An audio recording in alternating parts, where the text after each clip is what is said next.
Hello everyone, this is Gaurav here and welcome back to the channel. तो इस video में हम लोग बात करने वाले हैं कि क्लास 12 का जो इकोनॉमिक्स का पेपर है आप लोग का 18 और 20 फरवरी को, यानी आर्ट्स और कॉमर्स और साइंस का जैक बोर्ड क्लास 12 का। और अगर उसमें से कोई भी बच्चे हैं जो कि हिंदी मीडियम के हैं, यानी हिंदी में वो लिखते हैं आंसर्स, तो उन लोग के लिए वीडियो होने वाला है। इसमें मैं बहुत सारा इंपॉर्टेंट एमसीक्यूज करवाऊंगा, वो भी हिंदी में, क्योंकि बहुत सारे बच्चे का कमेंट आ रहा था कि सर हिंदी में करवा दो।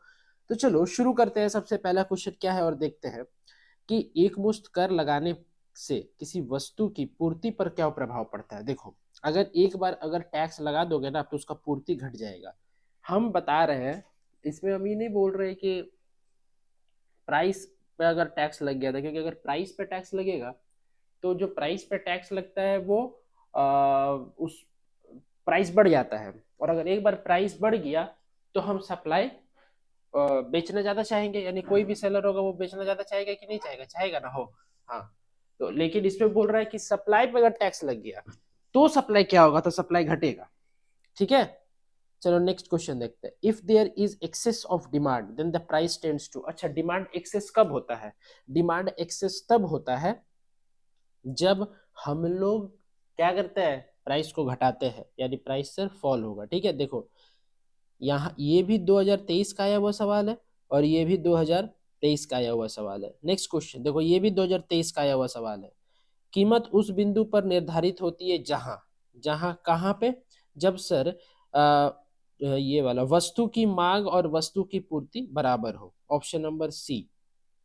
उसके बाद सामान्यतः एक मांग वक्र की ढाल होती है क्या? ऋणात्मक होता है। ठीक है, कोई भी मांग वक्र का ढाल हमेशा ऋणात्मक होता है, क्योंकि वो ऐसे करके ऐसे बनता है। ठीक है, चलो उसके बाद नेक्स्ट क्वेश्चन है। देखो जैक 8 2023। ठीक है, एक सरल रेखा मांग वक्र के माध्य बिंदु पर मांग की कीमत लोच डैश होती है। The price elasticity of demand at mid point of the straight line is. देखो mid point of straight line जब भी बोलेगा तुमको कि mid point of the straight line, एक स्ट्रेट लाइन है, उसका मिड पॉइंट में क्या होगा? उसका मिड पॉइंट में 1 होता है। कैसे? देखो ध्यान से देखना, 1 होगा। ठीक है, ऑप्शन नंबर बी होगा। देखो ध्यान से, अगर मान लो ये वाला मेरा मांग वक्र है, ठीक, और ये वाला मेरा क्या है, पूर्ण लोचदार मांग, और ये वाला हो जाएगा पूर्ण बेलोचदार मांग। और यहाँ पे जो होगा ना ये वाला मेरा हो जाएगा इकाई लोच, एक मिनट, ये वाला हो जाएगा मेरा क्या, अरे यार, ये वाला मेरा हो जाएगा क्या, इकाई लोचदार मांग। ठीक है, और यहां से जो आ जाएगा इसका ऊपर से ये हो जाएगा क्या, यानी कि मोर इलास्टिक, एक से ज्यादा। ठीक है, और ये वाला हो जाएगा मेरा एक से कम। तो मिड पॉइंट से जब भी जाता है कोई भी स्ट्रेट लाइन का मिड पॉइंट से, तो वो हमेशा क्या होता है, 1 होता है। डन। तो चलो नेक्स्ट क्वेश्चन की तरफ मूव करते हैं और देखते हैं कि सवाल क्या है। ये तो हो गया। उसके बाद देखो क्या है, तटस्थता वक्र का झुकाव होता है, इंडिफरेंस कर्व किधर से किधर मुड़ता है? तो sir from left to right. Option number B होगा, ब से सॉरी, ऑप्शन नंबर बी होगा बाएं से दाएं। हो गया, चलो आगे बढ़े। देखो यहाँ पे which element is essential for demand. Demand के लिए कौन सा एलिमेंट जरूरी है? तो डिमांड के लिए जो जरूरी है सर, वो है मेरा, बताओ क्या क्या होगा? वस्तु की इच्छा, एक निश्चित मूल्य, साधन व्यय करने की तत्परता, या फिर उपयुक्त सभी। तो उपरोक्त सभी इसका सही आंसर होगा। डन। तो सॉरी सॉरी, ये वाला। ठीक है, चलो उसके बाद मांग वक्र का सामान्यतः ढाल होता है। जो मांग वक्र होता है वो किधर से किधर गिरता है? सर डाउनवर्ड होता है सर, बाएं से दाएं और नीचे की ओर। ठीक, उसके बाद स्लोप ऑफ बजट लाइन और price line. Slope of budget line और price line, option number A होगा। क्या हो जाएगा, माइनस पी एक्स और पी वाई।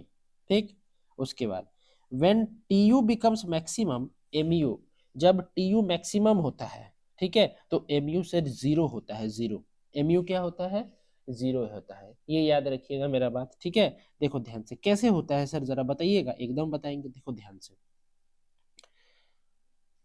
ये वाला मेरा बनता है क्या,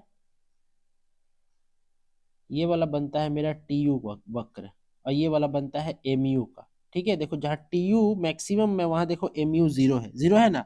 और इस बिंदु के बाद देखो जो एम यू है वो क्या हो गया, ऋणात्मक हो गया, यानी नेगेटिव हो गया। ठीक है, चलो समझ गया। हाँ, ठीक है, देखो 2022 में भी आया, 2024 में भी आया है। उसके बाद which of the first law of Gaussian, first law of Gaussian क्या है? तो फर्स्ट लॉ ऑफ गोशन ये हम एक क्वेश्चंस में करवाए भी थे, आप लोग को याद होगा कि नहीं, ठीक है।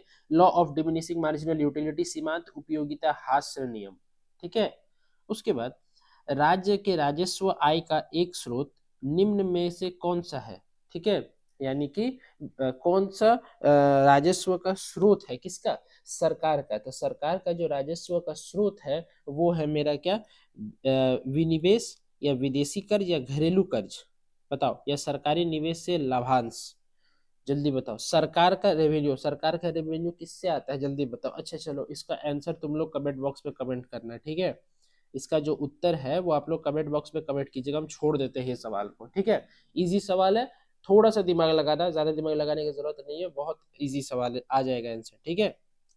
चलो उसके बाद जैसे कि आप लोग देख रहे हैं क्या लिखता है यहाँ पे कि राष्ट्रीय आय which one is included in national income, कौन सा नेशनल इनकम में रखेंगे सर? रेंट भी रखेंगे, वेज भी रखेंगे, सैलरी भी रखेंगे, इंटरेस्ट भी रखेंगे, प्रॉफिट भी रखेंगे। ऑप्शन नंबर डी इसका करेक्ट आंसर होगा, ऑप्शन नंबर डी। चलो उसके बाद एक अर्थव्यवस्था में कौन सा क्षेत्र सम्मिलित हो रहता है? तो प्राथमिक भी होता है, द्वितीयक भी होता है या तृतीयक भी होता है? तो सभी होता है। देखो जैक 2016 का सारा पिछले साल का क्वेश्चन लिए सारा। विच one is a component of profit, कौन सा प्रॉफिट का हिस्सा है? तो सर डिविडेंड भी है, अनडिस्ट्रीब्यूटेड प्रॉफिट भी और कॉर्पोरेट टैक्स भी, यानी ऑल ऑफ दिस, ठीक। उसके बाद सकल राष्ट्रीय उत्पाद की गणना में निम्नलिखित में से किसे सम्मिलित नहीं किया जाता है? तो निम्नलिखित में से किसे सम्मिलित नहीं किया जाता है? पुरानी वस्तुओं का क्रय विक्रय, मध्यवर्ती वस्तुएं ए और बी दोनों, या इनमें से कोई नहीं। तो 9 का हो जाएगा ऑप्शन नंबर सी, ए और बी दोनों, ठीक है। यार ठीक। तो उसके बाद which of the following is included in circular flow, यानी चक्रीय प्रवाह के अंतर्गत निम्नलिखित में से कौन सा शामिल किया जाता है? सर दोनों, वास्तविक प्रवाह भी और मौद्रिक प्रवाह भी। उसके बाद स्टॉक के अंतर्गत निम्नलिखित में से कौन शामिल है? स्टॉक, देखो एक स्टॉक आता है, एक फ्लो आता है, तो मतलब स्टॉक के अंतर्गत निम्नलिखित में से कौन शामिल है? क्या quantity of money, wealth, quantity of wheat store? Sir इनमें से सभी, यानी सभी शामिल होगा किसके अंदर? स्टॉक के अंदर। फिर 2019 का सवाल है, जरा देखिएगा, प्रवाह के अंतर्गत निम्नलिखित में से कौन शामिल है? प्रवाह मतलब फ्लो और स्टॉक मतलब जो स्टॉक है, तो प्रवाह के अंदर जो शामिल है वो है मेरा ऑप्शन नंबर 12 का हो जाएगा डी, कंजम्पशन भी, इन्वेस्टमेंट भी और इनकम भी, यानी उपभोग, निवेश और आय। उसके बाद तीन क्षेत्रीय मॉडल में निम्नलिखित में से कौन शामिल है? कौन शामिल है? अच्छा, फैमिली यानी हाउस होल्ड, फार्म, गवर्नमेंट, है ना, तीन को बोला है तो सर तीन तो है तो उपयोग सभी होगा, समझे ना? समझा ना हो? हाँ। उसके बाद देखो आगे का सवाल क्या है, निम्नलिखित में किसके अनुसार मुद्रा वो है जो मुद्रा का कार्य करे कहा गया है? ठीक है, तो हार्टले विदर्स, हार्टले विदर्स, ये हम कल क्वेश्चन में भी करवाए थे जो 5 नंबर वाला सवाल था। उसके बाद निम्नलिखित में से कौन सा मुद्रा का कार्य नहीं है? तो सर विनिमय का माध्यम है, कीमत स्थिरता है, मूल्य संचय है, लेखा की इकाई भी नहीं, लेखा की इकाई नहीं है सर, प्राइस स्टेबिलिटी है हो, बताओ तो जरा सा सोच करके, प्राइस स्टेबिलिटी है?